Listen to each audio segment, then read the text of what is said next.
ശ്രമിക്കുന്ന വ്യക്തിത്വങ്ങളെ പോലെ നമ്മുടെയൊക്കെ ഹൃദയ വയലുകളിൽ മൂടപ്പെട്ട് കിടക്കുന്ന ഒരു പരിശുദ്ധാത്മാവിന്റെ ചൈതന്യവും അഭിഷേകവും വയലിൽ മൂടപ്പെട്ട് കിടന്ന നിധി പോലെ നമ്മുടെ ഓരോരുത്തരുടെയും ഹൃദയ വയലുകളിൽ പരിശുദ്ധാത്മാവിന്റെ ആലയമായി നമ്മുടെ ഹൃദയങ്ങളിൽ മൂടപ്പെട്ട് കിടക്കുന്ന പരിശുദ്ധാത്മാവിന്റെ ആ നിധി, ആ ചൈതന്യത്തെ രാത്രി ആരാധനയിലൂടെയും ദിവ്യകാരുണ്യ ആരാധനയിലൂടെയും പരിശുദ്ധ കുർബാനയിലൂടെയും ഉപവാസത്തിലൂടെയും പ്രായശ്ചിത്തത്തിലൂടെയും മാത്രമാണ് നമുക്ക് കണ്ടെത്തുവാനായിട്ട് സാധിക്കുകയുള്ളൂ. അപ്പൊ ആ നിധി കണ്ടെത്തണമെങ്കിൽ അത്രമാത്രം വില നമ്മൾ കൊടുക്കണം. ആ നിധി കണ്ടെത്തി കഴിഞ്ഞിട്ടുണ്ടെങ്കിൽ പിന്നെ ഒരിക്കലും ആ നിധിയെ ഉപേക്ഷിച്ച് ഇല്ലെങ്കിൽ ദിവ്യകാരണത്തെ ഉപേക്ഷിച്ച് നമുക്ക് വേണ്ടി കുരിശിൽ ജീവൻ വെടിഞ്ഞ നമ്മുടെ കർത്താവായ യേശുക്രിസ്തുവിനെ ഉപേക്ഷിച്ച് നമ്മൾ ഈ ലോകത്തിന്റെ സുഖഭോഗങ്ങളിലേക്ക് വഴുതി വീഴുകയില്ല. എന്ത് വില കൊടുത്തും ആ നിധി സ്വന്തമാക്കുന്നതിന് വേണ്ടി, ആ പരിശുദ്ധാത്മാവിന്റെ അഗ്നി നമ്മുടെ ഹൃദയത്തിൽ കെടാതെ സൂക്ഷിക്കുന്നതിന് വേണ്ടി എന്ത് വില കൊടുക്കുവാനും നമ്മൾ തയ്യാറാകും. അതാണ് പരിശുദ്ധ കന്യകാമറിയത്തിന് പൂർണ്ണമാകുന്നത്. ലൂക്കാ 1:28 ദൈവകൃപ നിറഞ്ഞവളെ സ്വസ്തി, കർത്താവ് നിന്നോടുകൂടെ. അതിന്റെ പൂർണ്ണത വീണ്ടും നമുക്ക് കാണുവാനായിട്ട് സാധിക്കുക. ലൂക്കാ 1:35 പരിശുദ്ധാത്മാവ് നിന്റെ മേൽ വരും, അത്യുന്നതന്റെ ശക്തി നിന്റെ മേൽ ആവസിക്കും. എന്തിനു വേണ്ടിയാണ് ഈ അത്യുന്നതന്റെ ശക്തി പരിശുദ്ധ അമ്മയിലേക്ക് പിതാവായ ദൈവം വർഷിച്ചതെന്ന് ചോദിച്ചിട്ടുണ്ടെങ്കിൽ ലൂക്കാ 4:18 ഇങ്ങനെ പറയുന്നുണ്ട്, കർത്താവിന്റെ ആത്മാവിന്റെ മേലുണ്ട്, ദരിദ്രരെ സുവിശേഷം അറിയിക്കുവാൻ അതെന്നെ അഭിഷേകം ചെയ്തിരിക്കുന്നു. കർത്താവിന്റെ ആത്മാവിന്റെ മേലുണ്ട്, ദരിദ്രരെ സുവിശേഷം അറിയിക്കുവാനായിട്ട് അതെന്നെ അഭിഷേകം ചെയ്തിരിക്കുന്നു. അതിൽ പിതാവായ ദൈവം പുത്രനായ ഈശോയെ ഭൂമിയിലേക്ക് അയച്ചു. ആ പുത്രനായ ഈശോയെ ഭൂമിയിലേക്ക് അയക്കുവാൻ കാരണബോധിയായത് പരിശുദ്ധ കന്യകാമറിയമാണ്. ആ അമ്മയിലേക്ക് എന്തുമാത്രം അഭിഷേകമാണോ പിതാവായ ദൈവം വർഷിച്ചിരിക്കുന്നത്, ആ അഭിഷേകം മാത്രമാണ് നമുക്ക് പുത്രനായ ഈശോയിൽ കാണുവാനായിട്ട് സാധിക്കുക. ആ അഭിഷേകത്തെ സ്വീകരിച്ചുകൊണ്ടാണ് ആത്മാവ് ഈശോയെ മരുഭൂമിയിലേക്ക് നയിക്കുന്നത്. ആ മരുഭൂമിയിൽ ഈശോ ഈ പിശാചിന്റെ എല്ലാ പ്രലോഭനങ്ങളെയും അതിജീവിക്കുവാൻ കാരണമായതിന്റെ ഏറ്റവും വലിയ കാരണം എന്ന് പറയുന്നത് പരിശുദ്ധ അമ്മ. ഒരു തള്ളക്കോഴി കുഞ്ഞിനെ തന്റെ ചിറകിന്റെ കീഴിൽ വെച്ച് സംരക്ഷിക്കുന്നത് പോലെ ദൈവത്തിന്റെ വചനത്താലാണ് ഓരോ നിമിഷവും പരിശുദ്ധ അമ്മ തന്റെ തിരുക്കുമാരനെ പൊതിഞ്ഞത്. പരിശുദ്ധാത്മാവിന്റെ അഭിഷേകത്താലാണ് പരിശുദ്ധ അമ്മ ഓരോ നിമിഷവും തന്റെ തിരുക്കുമാരനെ പൊതിഞ്ഞത്. ദൈവത്തിന്റെ വചനത്താലും പരിശുദ്ധാത്മാവിന്റെ അഭിഷേകത്താലും പൊതിയപ്പെട്ട ഈശോയുടെ അതരത്തിൽ നിന്ന് പുറപ്പെട്ടിട്ടുള്ള ദൈവത്തിന്റെ ഓരോ വചനവും, അവിടുത്തെ അതരത്തിൽ നിന്ന് പുറപ്പെട്ടിട്ടുള്ള ഓരോ വാക്കുകളും ഓരോ വചനവും അഗ്നിയാണ്. അഗ്നി.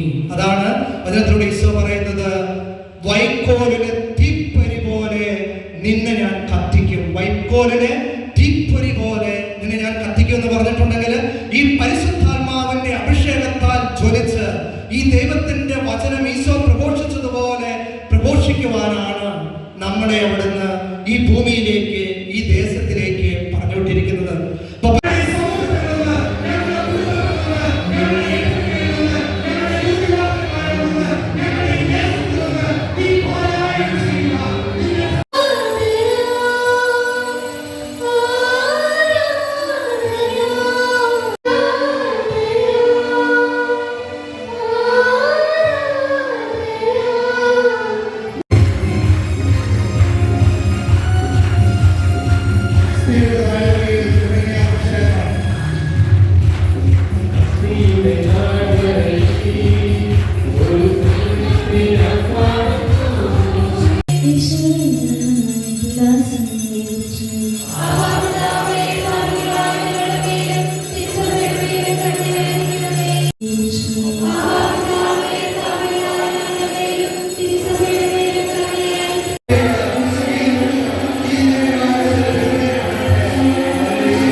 ജ്വലിക്കണമേ